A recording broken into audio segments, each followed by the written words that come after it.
सरसब्ज व शादाब जंगल में एक चालाक और प्यासा कौवा रहता था। ये कौवा अपनी जिहानत और तेज सोच के लिए जाना जाता था। गर्मियों का एक दिन, जब सूरज कड़क रहा था, कौवा पानी की तलाश में इधर उधर उड़ गया। कुछ देर उड़ने के बाद कुएं ने एक खेत में पड़ा हुआ एक खूबसूरत घड़ा देखा। उसे देखकर कुएं का दिल खुशी से उछल पड़ा। ताहिम जब उसने घड़े का मायना करने के लिए उड़ान भरी तो मालूम हुआ कि उसमें सिर्फ थोड़ा सा पानी बचा है और घड़े की गर्दन काफी तंग थी। कुएं ने अपनी चोंच को घड़े में डुबोने की कोशिश की, लेकिन वो पानी तक न पहुंच सका। कौवा लम्हा बै लम्हा प्यासा हो रहा था। इसने तवील और मुश्किल सोचा, अपने मसले का हल तलाश करने की कोशिश की। फिर अचानक कुएं के होशियार दिमाग पर एक ख्याल आया।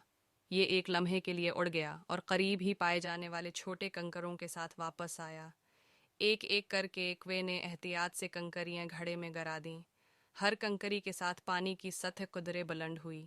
कुएं ने ये अमल इस वक्त तक जारी रखा जब तक कि घड़े में इतनी कंकरियां ना हो जाएं कि वो आराम से पानी तक पहुंच सके। चालाक कुएं ने पानी का एक गहरा घूंट पिया और प्यास बुझाई। कुएं ने अपनी जल्दी सोचने पर राहत और शुक्रगुजार महसूस किया। जब वो अड़ने ही वाला था कि उसने घड़े की तरफ मड़कर देखा और सोचा, मुझे अन कंकरों को यहीं छोड़ देना चाहिए। ये किसी दिन प्यासे मुसाफिर की मदद कर सकते हैं।